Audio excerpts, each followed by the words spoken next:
Okay, so let's move ahead. इसके आगे हम लोग बढ़ते हैं जहाँ तक हम लोग लास्ट क्लास पढ़े थे। ठीक है, देखो लास्ट क्लास हमने डिस्कस किया था डिफरेंट डिजीजेस के बारे में। ठीक है, और आज हम लोग पढ़ने वाले हैं उसके कंट्रोल के बारे में, कैसे हम डिजीज को कंट्रोल कर सकते हैं। ठीक है, फैलने से कैसे रोक सकते हैं। सो अलग अलग टाइप के डिजीज का अलग अलग कंट्रोल मेजर्स होगा। Let's start.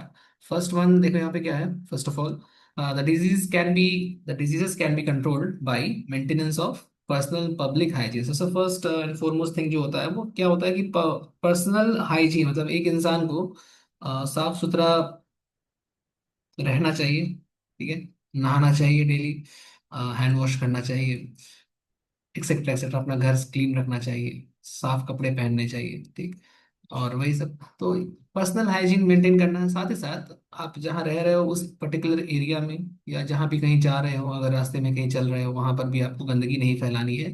तो this is called public hygiene. ठीक है, सो अगर हम ऐसा करते हैं तो उससे क्या होता है कि बीमारी नहीं फैलती। ठीक, तो इसी को बोलते हैं personal and public hygiene. By eating, तो फर्स्ट ये हो गया। सेकंड देखो, by eating clean food and drinking clean water. तो साफ खाना और साफ पानी यूज करना है, पीना है और खाना है।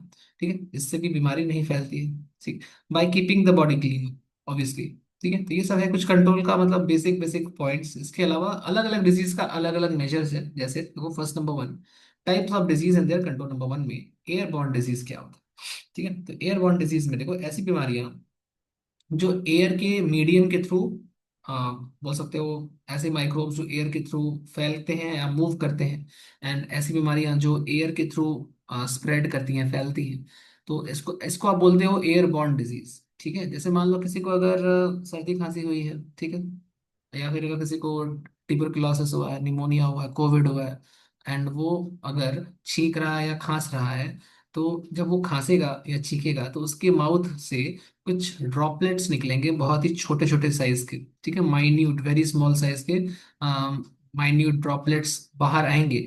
And when these droplets enter into the nasal passage of another human, तो उससे क्या होता है, ये ट्रांसपोर्ट हो जाता है एक प्रकार से, एक एक इंसान से दूसरे जानवर नहीं, एक इंसान से दूसरे इंसान में ये ट्रांसपोर्ट हो जाता है। जैसे कोविड के टाइम में आपने देखा ही होगा किस किस तरह से एक बीमारी फैल रही थी। ठीक है, तो ऐसी बीमारी को हम बोलते हैं एयरबॉर्न डिजीज। ओके, सिर्फ ऐसा भी नहीं है कि सिर्फ किसी के सामने खांसने या छींकने से फैलता है। अगर मान लो मुझे कोविड है या कोई और बीमारी है खांसने छींकने वाली, मैंने ऐसे खांसा सॉरी, फंसाया, छीका, और मेरे हाथ में यहाँ पे ड्रॉपलेट्स लगे हैं सपोज। ठीक है, और इसमें माइक्रो ऑर्गेनिजम्स हैं जिससे डिजीज होती है। एंड ये हाथ मैंने किसी से हैंड शेक करने के लिए मतलब बढ़ाया, आगे हाथ मिला लिया किसी से, या फिर मैंने उससे एक पेन को टच किया उसी हाथ से, मान लो ऐसे करके। अब इस पेन को कोई और टच करेगा तो इससे ये बीमारी नेक्स्ट इंसान में फैल जाती है। मतलब ये जो बीमारी है ना, ये डायरेक्टली एंड इनडायरेक्टली दोनों से स्प्रेड हो सकती है। ठीक है, बट जनरली ये एयर में ही, एयर के थ्रू ये मूव करता है। बिकॉज जब हम छींकते हैं, अगर हम माउथ को ऐसे बंद करके ऐसे या फिर ऐसे करके छींक नहीं रहे हैं, अगर हम ओपनली छींक रहे हैं, तो हमारे माउथ से बहुत सारे ड्रॉपलेट्स निकल रहे हैं। वो ड्रॉपलेट्स पूरे के पूरे एनवायरनमेंट में फैल जाते हैं। And when some other human being inhales those droplets, then वो ड्रॉपलेट्स आगे जाकर उसे भी बीमार कर देते हैं। ऐसी बीमारी फैलती है। ठीक है, इसीलिए इसको एयर बॉर्न डिजीज बोलते हैं, because air is the medium through which ये बीमारी फैलती है। ओके, तो एग्जाम्पल देखो, pneumonia, pneumonia, common cold, covid 19, tuberculosis, ये सारे हैं। They are caused by droplet infection. Droplet infection क्या है, अभी मैंने आपको बताया, ड्रॉपलेट जो हम छींक रहे हैं तो हमारे मुंह से ड्रॉपलेट्स निकल रही है। ठीक, दे कैन बी कंट्रोल, इसको एरोसॉल इन्फेक्शन ही बोलते हैं। एक चीज और मेंशन कर देता हूँ मैं, एरोसॉल इन्फेक्शन भी बोलते हैं इसको। ठीक है, थर्ड पॉइंट देखो, नेक्स्ट क्या लिखा है, they can be controlled by wearing mask, mask and keeping proper distance from infected person. ठीक, ऑब्वियसली जैसे कोविड में जो जो उपाय था, वही सब, 2 गज की दूरी, मास्क है जरूरी, वही वाला चीज यहाँ इंग्लिश में लिखा हुआ और कुछ नहीं। ठीक है, यही है। तो ये था एयरबॉर्न डिजीज का कंट्रोल। सेकंड पे आ जाओ, by eating contaminated food and drinking contaminated water. तो गंदा खाना खाने से या गंदा पानी पीने से ये बीमारी फैल सकती है। कुछ बीमारियां हैं जैसे टाइफॉइड, जैसे एस्केरियासिस, ठीक है, जैसे अमेबियासिस, एक्सेट्रा। ठीक है, तो फीकल ओरल रूट का जो आपको याद करो, हमने हमने पढ़ा था ना, फीकल ओरल रूट, उससे मिलता जुलता है, ये वही सब है। तो अगर आप गंदा खाना या गंदा पानी पी रहे हो, मोस्टली जो रोड साइड फूड मिलते हैं उसमें हाइजीन नहीं होती उतनी। ठीक है। बहुत ही रेयरली उसमें हाइजीन मिल सकता है, अदरवाइज वो अनहाइजीनिक फूड होते हैं, तो उसके थ्रू ये सारी की सारी बीमारियां फैलती हैं, टाइफॉइड, एस्केरियासिस, एमएबीआसिस, ये सब। ओके। नंबर 3 पे आ जाओ चलो। उसके बाद वाटर बॉर्न डिजीज की बात, वेक्टर बॉर्न डिजीज की बात होगी सर। तो वेक्टर बॉर्न डिजीज का मतलब क्या हो गया? मलेरिया, फलेरिया या फिलिरियासिस, ठीक है, डेंगी। ओके, अच्छा इसको डेंगू हिंदी में बोलते हैं बट प्रोनाउंसिएशन इसका डेंगी है। ओके। चिकनगुनिया, चिकनगुनिया को और डेंगू को हम लोग पढ़ेंगे अलग से। ठीक है, अब डेंगू बोला या डेंगी बोलो, लेकिन डेंगी वर्ड बोलना ज्यादा बेटर है। ठीक है। तो डेंगी और चिकनगुनिया को हम लोग लास्ट में पढ़ेंगे, अभी मैंने इसको स्किप किया है क्योंकि ये एनसीईआरटी के सीक्वेंस में नहीं आता, ये अभी तक एनसीईआरटी में पब्लिश नहीं हुआ है। तो इसको हम लोग एक्स्ट्रा पढ़ लेंगे बाद में। ठीक है, जब चैप्टर एंड होगा तो वहां पर हम लोग उसको डिस्कस कर लेंगे। Okay, can be controlled by, कैसे कंट्रोल करेंगे वेक्टर से, मतलब मच्छर या मक्खी से जो बीमारियां फैलती हैं उनको आप कैसे कंट्रोल करोगे? मोस्टली मच्छर की बात हो रही है। नंबर 1 देखो, preventing stagnation of water. Stagnation means जहां पर पानी इकट्ठा हो जा रहा है, पानी को इकट्ठा होने से रोक दो। कहीं भी पानी जमा हो जा रहा है, मान लो कि कोई टूटी हुई बाल्टी है, ठीक है, बकेट है, और बरसात के टाइम पर वो ऐसे रास्ते में फेंका हुआ है, ठीक है, कहीं रास्ते में या फिर घर के पीछे फेंका हुआ है ऐसे कबाड़ के रूप में। ठीक, तो बारिश हो रही है तो पानी उसमें कलेक्ट हो रहा है, एंड कलेक्ट हो रहा है तो फिर मस्कीटो क्या करेगा? अपने अंडे देने के लिए उसके लिए परफेक्ट ब्रीडिंग ग्राउंड वही है। वो देखेगा कि वाह, यहाँ तो पानी स्टैग्नेंट कंडीशन में है, पड़ा हुआ है, मूवमेंट नहीं कर रहा। ठीक है, तो चलो इस पे अंडे दे देते। तो मच्छर को ऐसा ही पानी का सोर्स चाहिए। ऐसे ही टूटे फूटे टायर्स जो होते हैं, ठीक है, टायर्स के अंदर भी पानी जम जाता है, फेंके हुए रहते हैं रास्ते में ऐसे ही।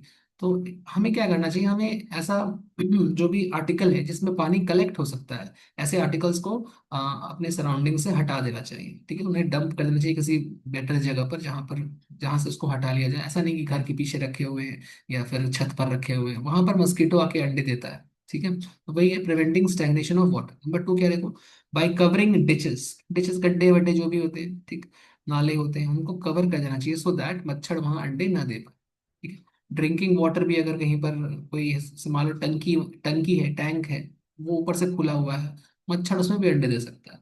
ठीक है, ये सब भी हो सकता है। देखो जब मच्छर अंडे देता है तो जो अंडे होते हैं ना वो लार्वा में कन्वर्ट होते हैं, और जब लार्वा में कन्वर्ट होते हैं तो वही हमें ऐसे ऐसे नजर आते हैं। देखो इस तरह से, इस तरह से। तो मच्छर के जो अंडे होते हैं, in future they become larva, और बहुत सारे होंगे तो लार्वी बोलेंगे इसको। ठीक है, ये जो लार्वे हैं ये कीड़े की तरह दिखते हैं। तो कभी कभी आपने सुना होगा कि पानी में कीड़ा लग गया। ठीक है, तो पानी में कीड़े कहाँ से आए? Basically they are nothing but larvae of mosquito, और इवन हाउस फ्लाई। ठीक है, उनके भी लार्वे हो सकते हैं। जो लार्वा है उसी को हम यहाँ पर कीड़ा बोलते हैं। पानी में कीड़ा लग गया, बेसिकली वो क्या है, खुला हुआ पानी था और मच्छर ने अपना अंडा वहां दे दिया, अंडा ही ग्रो करके आगे चलकर लार्वा बना है। ठीक है, अंडा फूटेगा, उसके बाद वहां से लार्वा बनेगा, वही लार्वा पानी में तैर रहा है, फिर प्यूपा बनता है, उसके बाद तो एडल्ट मस्कीटो बनता है। अब वो लाइफ साइकिल आपको नहीं पढ़ना कि क्या क्या होता है, बस जान के रखो ऐसा होता है। ठीक है। पॉइंट नंबर 3 देखो, by spraying insecticides in ditches and ponds, pools etcetera. Again insecticides का अगर हम स्प्रेइंग कर देंगे डिचेस में, पॉन्ड्स में या पूल्स में जहाँ पानी कलेक्ट होता है, ठीक है, तो उससे क्या होगा कि जो भी इंसेक्ट्स होंगे, जैसे जैसे मस्कीटो की मेनली हमको मारना है, मस्कीटो के लार्वा या जो भी इंसेक्ट्स वहां पर है वो मर जाएंगे। ठीक है, पानी साफ हो जाएगा फिर। हालांकि उससे इंसेक्टिसाइड से पानी पीने लायक नहीं रहेगा, याद रखना, क्योंकि पीने लायक क्यों नहीं रहेगा? कोई केमिकल उसमें डाल दिया गया। ठीक है, अब नाले का पानी है तो नाले का पानी तो ऑब्वियसली पीने लायक नहीं होता है, तो वहां पर हम ये इंसेक्टिसाइड्स का छिड़काव कर सकते हैं। ठीक है, बिकॉज हमारा जो एम है वो है to kill the mosquito larvae. ठीक है, हमें नाले का पानी नहीं पीना है ना। ओके। पॉइंट नंबर 4 पे आ जाओ, बाई इंट्रोड्यूसिंग गम्बूशिया फिशेस। देखो फिशेस एक स्पेशल टाइप की फिश होती है, इसका नाम है गम्बूशिया। जो गम्बूशिया फिश होती है ये क्या करती है? ये मतलब मस्कीटो को के अंडों को और उसके लार्वे को खा जाती है। ठीक है, तो जैसे कि राइस प्लांट्स की जब राइस की क्रॉप्स की जब खेती होती है एग्रीकल्चरल फील्ड्स में, वहाँ बहुत सारा पानी कलेक्टेड रहता है। ठीक है, तो जो फार्मर्स होते हैं ईस्टर्न इंडिया के, वो लोग क्या करते हैं, ये राइस की खेती बहुत ज़्यादा करते हैं। ठीक, और राइस की खेती में पानी लगता है तो पानी में मच्छर आके अपने अंडे देते हैं। फार्मर्स क्या करते हैं, मछली, गंबूशिया मछली छोड़ देते हैं राइस के फील्ड्स में। ठीक है, और ये जो मछली होती है ये क्या करती है, ये राइस के फील्ड्स में जो मच्छर के अंडे और उसके लार्वा होते हैं उसको खा जाती है। उसका फेवरेट फूड है ये। ठीक है, तो मछली जो है वो अंडे और लार्वा को खा जा रही है, इससे मछली का पेट भर जा रहा है। ठीक है, 1-2 महीने बाद फिर जब राइस की खेती की कटाई होगी, ठीक है, अंत में, तो क्या होगा कि सारा पानी निकाल दिया जाएगा। ठीक, मछली को पकड़ लिया जाएगा, और जो वहाँ के फार्मर्स होंगे वो राइस के साथ मछली को भी खा लेंगे। ठीक है, मच्छर भी मर गया, मछली भी मिल गई, राइस की खेती भी होगी, ठीक है, तो माछ भात खा लेंगे लास्ट में। यही होता है। तो by introducing gambusia fishes and ponds and rice crops, these fishes feed on mosquito larvae. वही लिखा हुआ। ठीक, तो ऐसा भी हम गम्बूशिया फिश का भी इस्तेमाल कर सकते हैं जो मस्कीटो को कंट्रोल करती है। ठीक है। लास्ट पॉइंट देखो, by using mosquito nets, obviously मच्छरदानी का उपयोग करना चाहिए। वायर्ड मैशेस इन विंडोज, अगर विंडोज के थ्रू बहुत सारे मस्कीटोज एंटर कर रहे हैं तो आपको वायर्ड मैश का इस्तेमाल करना चाहिए, जो मच्छर को खिड़की के थ्रू अंदर आने से रोकेगा। मतलब ये सब कुछ कंट्रोल मेजर्स है so that we can control mosquitoes. Generally ये रूरल एरियाज में, गांव वाले इलाकों में अधिकतर ऐसा होता है, वहां पर ऐसा करना पड़ता है। ठीक है, सिटीज में तो काफी हद तक मस्कीटोज कम होते हैं, बट होते तो यार हर जगह ही है। ठीक है, तो यूज किया जा सकता है। अब सिटीज में आप कहाँ पर गम्बूशिया फिश का इस्तेमाल करो, ये भी है। ठीक है, तो वो डिपेंड करता है कि जैसा लोकेशन उसके अकॉर्डिंग कंट्रोल मेजर्स है। ठीक है, यहाँ तक कोई डाउट है किसी को? सिंपल सिंपल है, होगा तो बोलना। कोई डाउट है तो बोलना। ओके, चलो ठीक है, आगे बढ़ते हैं। तो इम्यूनिटी की बात कर लेते हैं यार, नेक्स्ट। हाँ हाँ, सर। यहाँ से एक फ्रेश टॉपिक स्टार्ट है, दैट इज कॉल्ड इम्यूनिटी। ठीक है। तो इम्यूनिटी क्या है, देखो, first of all immunity is the property of the body to fight against foreign, ठीक है, तो ये बाहरी, बाहर से आया हुआ पार्टिकल्स और माइक्रो ऑर्गेनिज्म। तो हमारी बॉडी से, बॉडी के अंदर जो भी पार्टिकल्स हैं, अगर कोई पार्टिकल्स बाहर से आया है, ठीक है, तो उनको, उनसे फाइट करने के लिए हमारी हमारी बॉडी कुछ करेगी। तो हमारी बॉडी के पास एक प्रॉपर्टी है जो हमारी बॉडी को डिफेंड करती है। ठीक है, किससे डिफेंड करती है? बाहर से आए हुए पार्टिकल्स से डिफेंड करती है। बाहर से आए हुए जो पार्टिकल्स हैं उसको हम फॉरेन पार्टिकल्स कहते हैं, या माइक्रो ऑर्गेनिज्म भी बोल सकते हो। ठीक है, उनसे लड़ने के लिए हमारी बॉडी की पास जो प्रॉपर्टी है, that is called immunity. It protects the body from diseases. Okay, ना टाइप्स ऑफ इम्यूनिटी क्या क्या है? सो अपने पास दो टाइप का इम्यूनिटी, एक है इननेट इम्यूनिटी और एक है एक्वायर्ड इम्यूनिटी। इननेट इम्यूनिटी किसको बोलते हैं? तो इननेट इम्यूनिटी मतलब ऐसे इम्यूनिटी जो इनिशियल कंडीशन से ही, बर्थ के टाइम से अपने पास हो, इननेट कंडीशन से हो, that is called innate immunity, birth के टाइम से, सिंस बर्थ। ठीक है। एंड एक्वायर्ड इम्यूनिटी मतलब जो जन्म लेने के बाद, बर्थ के बाद हमें मिलती है, दैट्स कॉल्ड एक्वायर्ड इम्यूनिटी। ठीक है, सिंपल सिंपल है। तो first will start with innate immunity. तो आगे बढ़ा जाए, देखो। इननेट इम्यूनिटी, तो इननेट इम्यूनिटी, देखो, immunity that is present since birth. ठीक है, first point. It is non specific type of immunity. Non specific मतलब ये किसी एक पर्टिकुलर पैथोजन के खिलाफ नहीं होता, ये बहुत सारे पैथोजन के खिलाफ हो सकता है। What is pathogen? पैथोजन मतलब ऐसा माइक्रो ऑर्गेनिज्म या ऐसा कोई ऑर्गेनिज्म जिसकी वजह से डिजीज कॉज हो जाए हमारी बॉडी में, दैट इज कॉल्ड पैथोजन। ठीक है, पैथोजेनिक या पैथोजन, जो बीमारी का कारण हो।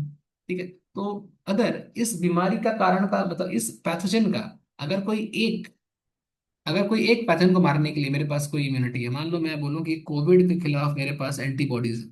ठीक है, तो ये जो एंटीबॉडीज है ना, ये सिर्फ कोविड को ही मारेगी, मतलब कोविड के वायरस को ही मारेगी। ठीक है, ये HIV के वायरस को नहीं मारेगी। क्यों? Because it is specific for Covid virus. ठीक, तो ऐसी इम्यूनिटी को हम स्पेसिफिक इम्यूनिटी कहते हैं। बट अब अगर सपोज करो कि अगर कोई एक ऐसा एंटीबॉडी है जो बहुत सारे बीमारियों के खिलाफ लड़ रहा है, ठीक है, वो एक टाइम पर बहुत सारी बीमारियों से लड़ रहा है, देन ऐसे को हम बोलेंगे नॉन स्पेसिफिक। वो किसी एक पर्टिकुलर बीमारी से नहीं लड़ रहा, वो बहुत सारे के साथ एक साथ लड़ रहा है, then that is called non specific. उसी के बारे में यहाँ बात हो रही है, तो वही यहाँ लिखा है, non specific type of immunity. ठीक है, अब अगर ये बहुत ही, मतलब बहुत स्ट्रांग तो नहीं होता कि सबसे लड़के जीत जाता है, लड़ता सबसे है, ये स्पेसिफिक नहीं होता, लेकिन याद रखना, लड़ता सबसे है बट उतना उतना मतलब यूजफुल नहीं है। बट यस, जब बच्चे का जन्म होता है उस वक्त इसकी जरूरत पड़ती है, बट आगे चल करके बच्चे को और भी इम्यूनिटी की जरूरत है, सिर्फ इससे काम नहीं चलेगा। ठीक है। थर्ड पॉइंट देखो, it is slow in action. Slow होता है, धीरे धीरे काम करता है, and it does not have memory cells. तो आपको पढ़ना पड़ेगा कि मेमोरी सेल कुछ होता है, हम लोग पढ़ेंगे, अभी आगे चलकर मिलेगा आपको मेमोरी सेल्स क्या होता है। ठीक है, तो इनके पास मेमोरी नहीं होती। मेमोरी से आपको याद है, कल भी क्लास हुआ था, तो कल की मेमोरी आपको होगी, तो इसी को बोलते हैं मेमोरी, याददाश्त। ठीक है, तो ऐसे कुछ सेल्स होते हैं जिनके पास पैथोजन की मेमोरी होती है। जैसे मान लो अगर पैथोजन मुझे कल अटैक किया था, तो मेरे सेल के पास ये मेमोरी आज भी है कि कल इस पैथोजन ने मुझे अटैक किया था। ठीक है, तो इसी को बोलते हैं मेमोरी सेल्स। ये हमारे इम्यून सिस्टम में होता है, अभी देखोगे। एग्जाम्पल्स देखो, तो एग्जाम्पल्स क्या है, देखो, तो examples skin, tears, acid and stomach, ये सब इन्नेट इम्यूनिटी के एग्जाम्पल्स हैं। ठीक है, और इन्नेट इम्यूनिटी के अंदर चार बेसिक टाइप के बैरियर्स होते हैं जो हमारी बॉडी को बचाते हैं। ठीक है, तो बैरियर क्या होता है? रुकावट। ये चार प्रकार के रुकावट हैं जो हमारी बॉडी को सेफ करते हैं। ठीक है, आइए देखते हैं। फर्स्ट फर्स्ट बैरियर का नाम है फिजिकल बैरियर। ठीक है, तो यहाँ तक कोई डाउट नहीं होगा, आई होप। होगा तो बोलना, मैं ऊपर कर रहा हूँ। फर्स्ट है फिजिकल बैरियर। ठीक है, तो फिजिकल बैरियर देखो। फिजिकल बैरियर में देखोगे, number one physical barrier example इसके दो हैं, नीट में पूछा हुआ है, स्किन एंड म्यूकस। एक है स्किन, सेकंड है म्यूकस। ठीक है, skin prevents the entry of micro organisms into our body. तो स्किन क्या करता है हमारी बॉडी का, देखो स्किन, जैसे हमारी बॉडी का स्किन जो है, चमड़ी है हमारी, वो अगर कट हो जाए तो वहां से, कहीं मान लो कट हो जा रहा है चमड़ी में, स्किन में, तो वहां से माइक्रो ऑर्गेनिज्म बॉडी के अंदर एंटर कर सकता है। ठीक है, बट जब तक स्किन इंटैक्ट है तब तक स्किन हमारी बॉडी को प्रोटेक्ट कर रहा है फ्रॉम माइक्रो ऑर्गेनिजम्स। तो एक प्रकार से फिजिकली ये प्रोटेक्ट कर रहा है, एक फिजिकल बैरियर है, एक दीवार है जो बॉडी के अंदर माइक्रो ऑर्गेनिज्म को जाने से रोक रहा है। ठीक है, दैट्स वाई यहाँ लिखा है skin protects the, sorry, prevents the entry of micro organisms. ठीक है, into our body. Okay, mucus forms a layer of coating. Mucus जो होता है वो एक लेयर बनाता है कोटिंग का। Mucus forms a layer of coating in our U G. तीन चीजें आपके बारे में मतलब आर यू जी तीन चीजें लिखी गई है, वन टू थ्री। ठीक है, व्हाट इज आर? आर मतलब हो गया रेस्पिरेटरी ट्रैक्ट। ठीक है, यू मतलब हो गया यूरिनो जेनाइटल ट्रैक्ट। ठीक है, रेस्पिरेटरी ट्रैक्ट जैसे कि जो यहाँ नाक का जो नली है, सांस की नली है, जैसे यहाँ पर नेसल नेसल पैसेज, नेसल चेम्बर, ये सब होते हुए pharynx, larynx, trachea, primary bronchi, secondary bronchi, tertiary bronchi, bronchioles, ये सब क्या है? रेस्पिरेटरी ट्रैक्ट है। ये रेस्पिरेटरी ट्रैक्ट के अंदर में म्यूकस की कोटिंग होती है। ठीक है, जैसे अगर मैं बनाऊं, सी रेस्पिरेटरी ट्रैक्ट मान लो, ये रेस्पिरेटरी ट्रैक्ट है नाक का, नाक के अंदर से ये रास्ता जा रहा है, ये नाक है मान लो, ये एक इंसान का, ये इंसान है मान लो, ये इंसान, सपोज करो ये इंसान तो नहीं लग रहा, बट मान लो ये कोई इंसान है। ठीक है, ये इसका माउथ है, बकरा या मुर्गी लग रहा, जो भी है। तो यार ये इसका नाक से ऐसे होते हुए, इसके नाक से होते हुए कोई पार्टिकल एंटर करेगा, राइट? मैं बोल रहा हूँ कि ये ट्रैक्ट है ना, दिस ट्रैक्ट, अगर आप इसके अंदर देखोगे तो इसकी दीवारों पर से ना म्यूकस का सिक्रीशन होता है। यहाँ से क्या होता है? Secretion of mucus. ठीक है, वही लिख रहा है कि mucus forms a layer of coating in the respiratory tract. Similarly अगर यूरिनोजेनिटल ट्रैक्ट की बात करें, जहाँ पर जैसे पीनिस के अंदर, अगर मेल की बात करें, यूरेथ्रा है, वहां से गैमेट्स भी पास कर सकते हैं, या वहां से यूरिन भी पास कर सकता है, राइट? ठीक है, फीमेल के वजाइना के थ्रू भी मतलब जो वजाइना का रास्ता है, या फिर यूरेथ्रा का जो रास्ता है जहाँ से यूरिन अलग पास करता है, ओवम अलग पास करता है, दोनों के अलग अलग रास्ते हैं, ओवम नहीं बोलेंगे, बट वहां से बोल सकते हैं हम कि मेंस्ट्रुअल फ्लूइड पास करता है। ठीक है, तो बेसिकली सारी जो ट्रैक्ट की बात मैं अभी की, मेल और फीमेल दोनों की ही, वो क्या है? यूरिनो जेनाइटल ट्रैक्ट है। ठीक है, अच्छा, ऐसे ही थर्ड जो है वो है गैस्ट्रो इंटेस्टिनल ट्रैक्ट। ठीक, गैस्ट्रो इंटेस्टिनल ट्रैक्ट की का मतलब क्या हो गया? गैस्ट्रो मतलब ये हो गया आपका स्टमक और इंटेस्टाइन। ठीक है, मतलब डाइजेस्टिव सिस्टम, बेसिकली इसकी बात हुई, एलिमेंट्री कैनाल की बात हुई, डाइजेस्टिव ट्रैक्ट की बात हुई। ठीक है, तो वहां पर भी म्यूकस की कोटिंग होती है। ओके, तो यही है, म्यूकस एक तरह से लेयर बनाता है, कोटिंग बनाता है, जिससे क्या करता है वो, साथ में आप याद रखना कि इट ट्रैप्स, म्यूकस क्या करता है? ट्रैप कर लेता है, इट ट्रैप्स माइक्रो ऑर्गेनिजम्स। ठीक है, माइक्रो ऑर्गेनिजम्स को ये ट्रैप करके मार देता है। ठीक है, तो ये है फिजिकल बैरियर। ठीक है, इससे कुछ पूछना है किसी को तो पूछ सकते हो आप। ये तो मैं सेकेंड नंबर पे चलता हूँ, ये याद करने का ही था इसमें, स्किन एंड म्यूकस। ठीक है, फिर थर्ड पे आ जाओ, सॉरी सेकंड पे आ जाओ, फिजियोलॉजिकल बैरियर। तो फिजियोलॉजिकल बैरियर की बात करें तो फिजियोलॉजिकल बैरियर में stomach produces HCl acid that kills any micro organisms ingested with food. जैसे हम कुछ खाना खा रहे हैं, तो खाना खाने के साथ जो भी खाना है हमारा, उसके अंदर माइक्रो ऑर्गेनिज्म भी हो सकता है, अगर हम गंदा खाना खा रहे हैं तो ये खाना हमारे स्टमक में पास करेगा। जैसे हम कुछ खाना खा रहे हो, तो ये इसोफेगस हो गया, लेट सपोज, एंड ये आगे चल करके ऐसे स्टमक में पास करेगा। ठीक है, ये स्टमक है।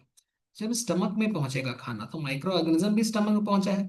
अब स्टमक में ऑलरेडी यहाँ पर HCl सिक्रीट होता है, तो यहाँ पे कुछ सेल्स होते हैं जो HCl सिक्रीट करते हैं। ठीक है, जो सेल्स HCl सिक्रीट करते हैं तो वो HCl काफी कॉन्सेंट्रेटेड होता है, and that HCl can kill any micro organism ingested food. Not all, but बहुत सारों को मार देता है, बहुत सारे माइक्रो ऑर्गेनिज्म इस HCl से मर जाते हैं, बाकी कुछ कुछ नहीं मरते, दे आर रेजिस्टेंट। ठीक है, सिमिलरली द सलाइवा, हमारे माउथ के अंदर जो सलाइवा है उसके अंदर एक एंजाइम है दैट इज कॉल्ड लाइसोजाइम।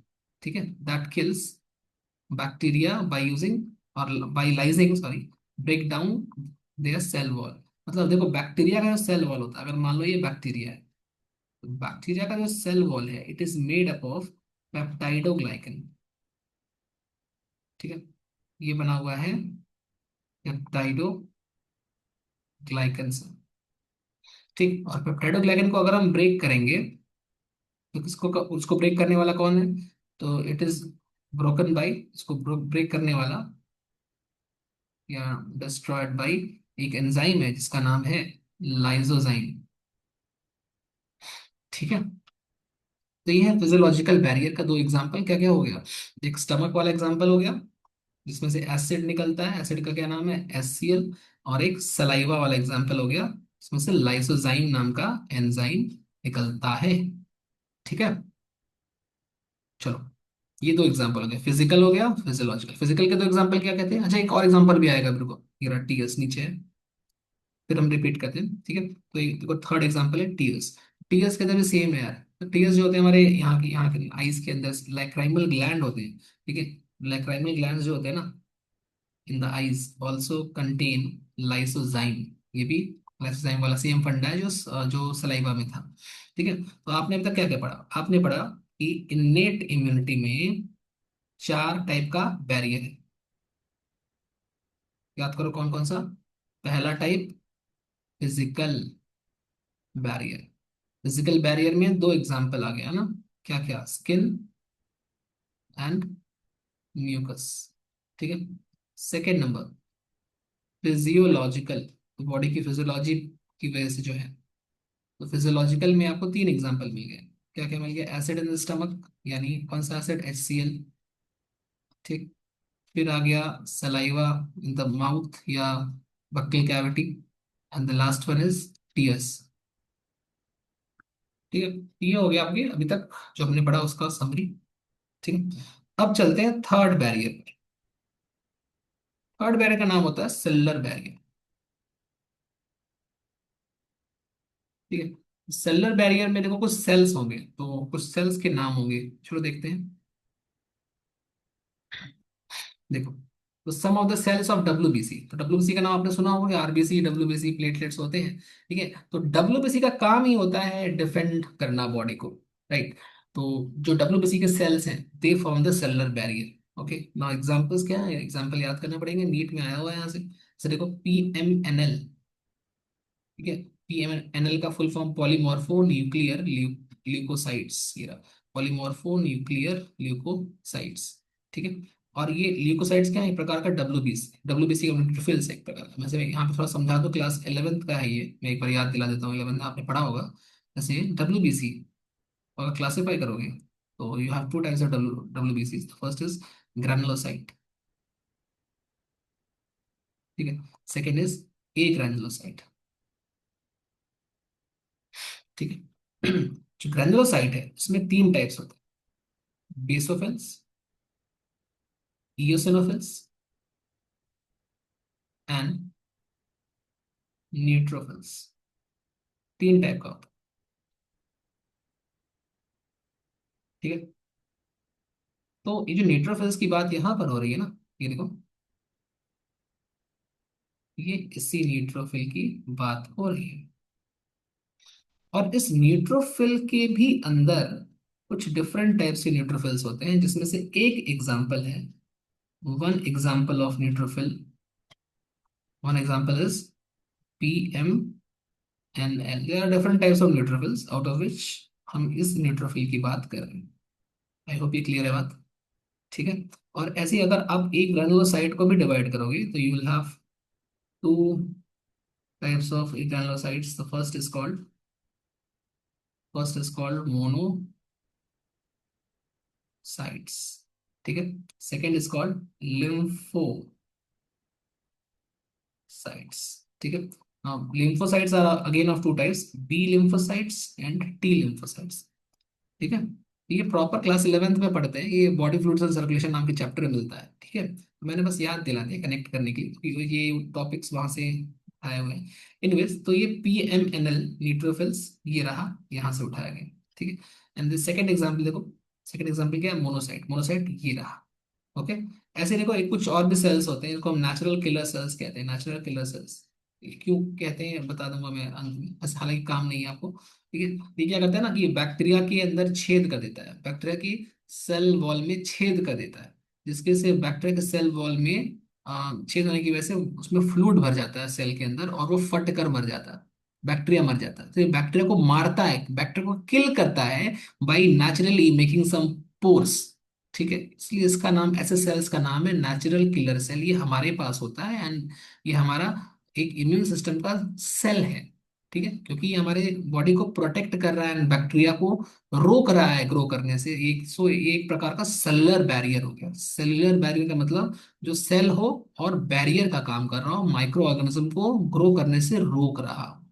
ठीक है, तो उसी का एग्जांपल है एनके सेल या नेचुरल किलर सेल। ऐसे एक और एग्जांपल है मैक्रोफाज। बेसिकली मैक्रोफाज जो होते हैं ना, इसको मैक्रोफेज नहीं पढ़ते, मैक्रोफाज पढ़ते हैं। ठीक है, तो मैक्रोफाज जो होता है ये मोनोसाइट का ही डेवलप्ड फॉर्म होता है या डेवलप्ड वर्जन होता है, तो मोनोसाइट से ही बनता है।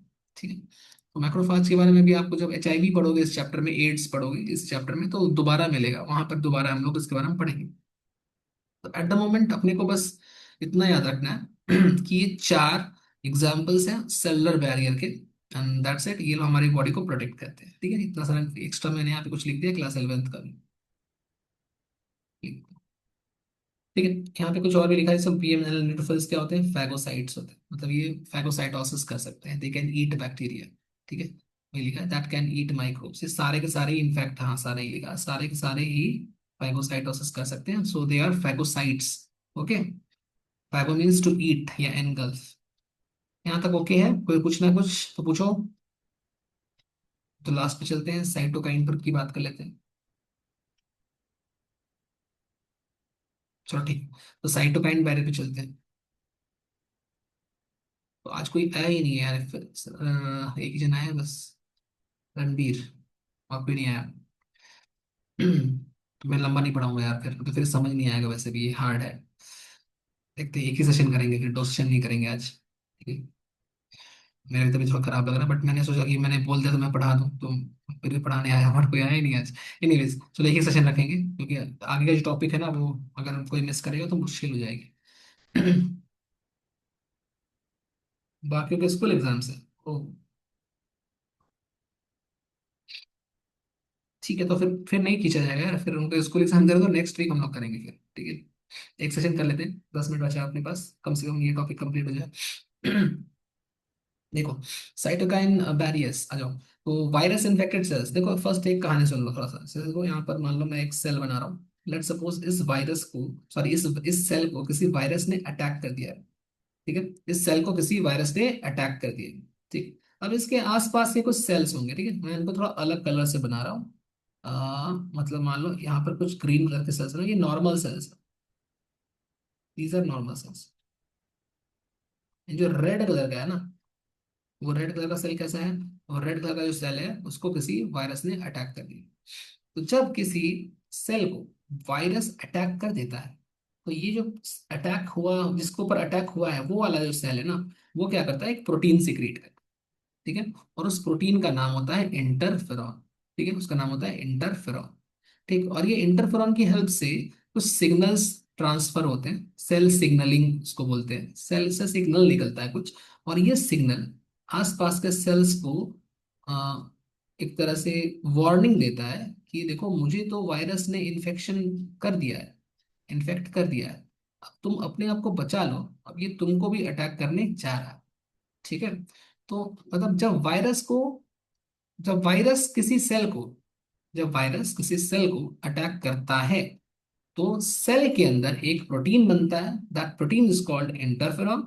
एंड वो इंटरफेरॉन प्रोटीन से सिग्नल जनरेट होता है जो आसपास के सेल्स को ये बताता है कि वायरस ने इन्फेक्शन स्टार्ट कर दिया है और इस सेल को अटैक कर चुका है, अब नेक्स्ट आपको अटैक कर सकता है, so you have to protect your self.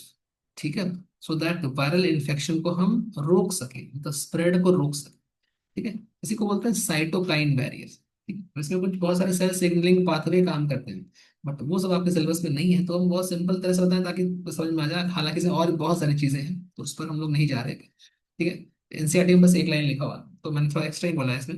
Anyways, एक बार पढ़ते हैं वो क्या लिखा है। Virus infected cells secrete a protein, तो वायरस इन्फेक्टेड सेल से एक प्रोटीन निकलता है called interferon, that gives signals to neighbouring cells so that they can prevent the spread of viral infection. ठीक है, तो वही बात लिखी हुई है।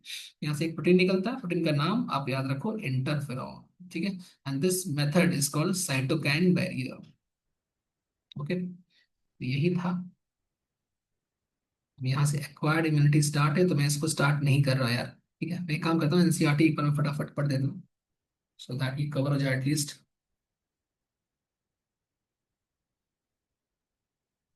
2 मिनट का टाइम दो, 1 मिनट का।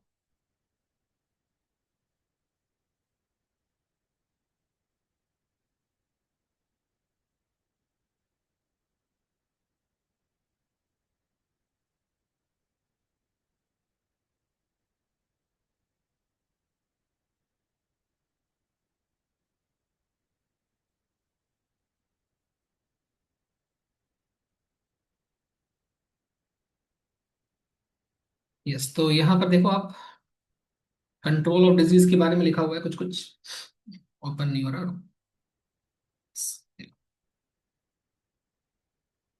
Maintenance of personnel public hygiene is very important, ये सब लिखा हुआ है। ठीक है, तो आज हमने जो स्टार्ट किया था मैं फटाफट पढ़ देता हूँ। हम्म, तो मेजर्स क्या क्या है देखो कंट्रोल करने के। Keeping the body clean, consumption of clean drinking water, food vegetables साफ सुथरा खाना चाहिए, पब्लिक हाइजीन मेंटेन करना पड़ेगा, प्रॉपर डिस्पोजल ऑफ वेस्ट, जो भी एक्सक्रीटा है, एक्सक्रीटरी मैटर है, उसको प्रॉपरली डिस्पोज करना पड़ेगा, रास्ते में नहीं फेंका होना चाहिए। समय समय पर पीरियोडिक क्लीनिंग करना पड़ेगा, डिसइंफेक्शन करना पड़ेगा, वाटर को साफ रखना पड़ेगा, वाटर रिजर्वायर जहाँ पे टंकियां होती हैं उसको साफ रखना पड़ेगा, अदरवाइज डिजीज फैलती रहेगी। ठीक है, पूल्स, सेस पूल्स, जहाँ पर सीवेज कलेक्ट होता है, सेस पूल्स, ठीक है, उसको भी कलेक्ट, मतलब जहाँ पे सीवेज कलेक्ट हो रहा है उसको भी समय समय पर हमें साफ करते रहना चाहिए, टैंक्स को साफ करते रहना चाहिए, एक्सेट्रा एक्सेट्रा, हाइजीन मेंटेन करना ओवरऑल।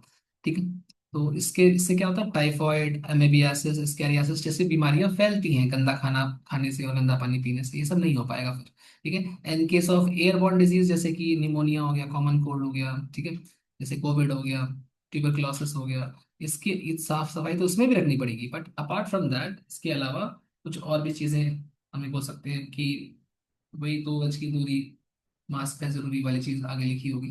ठीक है, क्लोज कांटेक्ट हमें अवॉइड करना चाहिए, जैसे जिस पेशेंट को कोविड है या जिस पेशेंट को भी निमोनिया है उसके डायरेक्ट कांटेक्ट में नहीं जाना चाहिए। ठीक है, मास्क यूज करना चाहिए सब है। ठीक, for disease malaria, malaria filaria, इसमें जो मस्कीटो की बात हो रही है, इंसेक्ट वेक्टर मस्कीटो की बात कर रहा है, most important measure is to control और एलिमिनेट द वेक्टर्स। मच्छर को कंट्रोल करो या फिर उसके एलिमिनेट कर दो, उसकी ब्रीडिंग प्लेस को एलिमिनेट करो। कैसे कर सकते हो, स्टैग्नेशन ऑफ वाटर को प्रिवेंट करो। ठीक है, रेगुलर क्लीनिंग करो, हाउस होल्ड कूलर्स, कूलर्स के अंदर भी पानी होता है ना, इकट्ठा करना होता है, तो वहां पर कूलर को पानी के साथ नहीं रखना चाहिए, मतलब यूज कर लो कूलर को और फिर जब यूज में नहीं आ रहा है कूलर, देन उसके पानी को निकाल देना चाहिए। मस्कीटो नेट का इस्तेमाल करना चाहिए, फिशेस गंबूशिया मछली का इस्तेमाल करना चाहिए, ये मस्कीटो लार्वे को खा जाती है, इंसेक्टिसाइड डिचेस में स्प्रे करना चाहिए। ठीक है, ये सब स्लम्स वगैरह में। ठीक, doors and Windows should be provide with wire mesh, ये सब है। तो इस तरह से ये, मतलब इनको हम कंट्रोल कर सकते हैं। और लास्ट में ये भी लिखा है कि एडीज मस्कीटो से बहुत सारी बीमारियां हो रही हैं। ठीक है, जैसे कौन सी बीमारी हो रही है एडीज मस्कीटो से, तो अभी अभी हमने पढ़ा नहीं है, हम लोग पढ़ेंगे डेंगू और चिकनगुनिया के बारे में। तो इनके बारे में यहाँ एनसीईआरटी में लिखा नहीं है, बट हम लोग पढ़ेंगे प्रॉपरली कि डेंगू क्या होता है, चिकनगुनिया क्या होता है, सिम्टम्स क्या होता है, कैसे कंट्रोल करें, एक्सेट्रा एक्सेट्रा। ठीक है, फिर उसके बाद वैक्सीन के बारे में यहाँ पे कुछ बात की गई है। वैक्सीन अपने इस चैप्टर में थोड़ा सा है, इम्यूनाइजेशन टॉपिक अभी आएगा तो पढ़ेंगे हम लोग 2-3 क्लास के बाद। ठीक है, use of vaccine and immunisation programme से पोलियो वैक्सीन, ठीक है, जैसे कोविड वैक्सीन वगैरह, ये सब सब कुछ। ठीक है, ऐसे कुछ एक बीमारी है जिसको हम लोग इरेडिकेट कर चुके हैं। इरेडिकेट करना मतलब वो अब इस दुनिया में नहीं है, जैसे कि स्मॉल पॉक्स, स्मॉल पॉक्स को हम लोग कंप्लीटली इरेडिकेट कर चुके हैं। ठीक है, तो और भी बहुत सारी बीमारियां हैं जैसे पोलियो, डिप्थीरिया, इनको हम लोग कंट्रोल कर चुके हैं, टेटनस। ठीक है, तो यहाँ पर ये बायोटेक में आप इसके वैक्सीन के बारे में और पढ़ोगे, ये लिखा एंटीबायोटिक्स के बारे में लिखा है, बायोटेक में पढ़ना है वो सब। ह्यूमन हेल्थ में भी है थोड़ा बहुत, बट डिटेल्स बाद में पढ़ना। ठीक है, फिर लास्ट देखो इम्यूनिटी जो हम लोग स्टार्ट की कि हम लोग बहुत सारे माइक्रो ऑर्गेनिज्म कांटेक्ट में आते हैं, बट हमारी बॉडी फाइट करती है उनसे, और इस प्रॉपर्टी को इम्यूनिटी कहते हैं। दो टाइप्स की इम्यूनिटी है, इननेट और acquired. Innate immunity non specific होती है, ठीक है, और ये बर्थ के टाइम से ही होती है। और इसमें कुछ बैरियर्स होते हैं, फोर टाइप्स के बैरियर्स होते हैं। क्या क्या बैरियर्स होते हैं? तो फर्स्ट बैरियर का नाम है फिजिकल बैरियर, है ना। ये फोर टाइप्स के बैरियर्स है। फिजिकल बैरियर में स्किन आता है एक, और कौन आता है, एक और आता है आपका म्यूकस, ठीक है, जो RUG, याद करो, तीन जगह पर होता है। ये माइक्रोऑर्गेनिज्म को ट्रैप करता है और हमें बचाता है।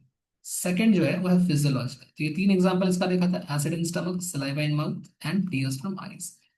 शॉर्ट में लिखा है, बट हमने अभी पढ़ा कि कौन कौन सा एंजाइम वगैरह वगैरह होता है ना। फिर सेलुलर बैरियर था। देखो सेलुलर बैरियर के एग्जांपल हम देखे थे, जैसे कि देखो WBC के थ्रू होता है, जैसे कि PMNL न्यूट्रोफिल हो गया, इसके अलावा मोनोसाइट्स हो गए, माइक्रोफाज हो गया, ठीक है, नेचुरल किलर सेल्स हो गया ये सब, ठीक है, मोनोसाइट हो गया, नेचुरल किलर सेल्स हो गए, माइक्रोफाज हो गया। ये लोग फैगोसाइटोसिस करते हैं और माइक्रो ऑर्गेनिज्म को डिस्ट्रॉय करते हैं। एंड लास्ट जो बैरियर है वो साइटोकाइन बैरियर है, वायरस इन्फेक्टेड सेल्स कुछ प्रोटीन सिक्रीट करते हैं जिनका नाम एंटरफेरॉन्स होता है, जो आसपास के नेबरिंग सेल्स को प्रोटेक्ट करते हैं, ठीक है, और इन्फेक्शन को और बढ़ने से रोकते हैं, ठीक है। यहाँ तक हमने कर लिया। अब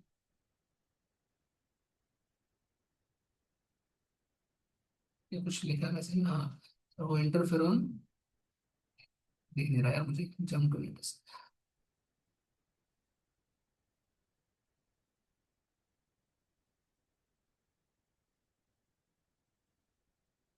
इंटरफेरॉन नेबरिंग सेल्स के केमिकल कंपोजिशन पे इफेक्ट करके प्रोटेक्ट करता है, लाइक डिक्रीजिंग परमेबिलिटी या फिर इट्स सिग्नल। तो उसका मैं तुमको एक्सप्लेनेशन भेज दूंगा अलग से, ठीक है, मैं तुमको व्हाट्सएप या टेलीग्राम पे इसका आंसर दे दूंगा, कि अभी एक्सप्लेन करने का टाइम अभी है नहीं, अब बस बंद होने वाला है 1 मिनट के अंदर ही।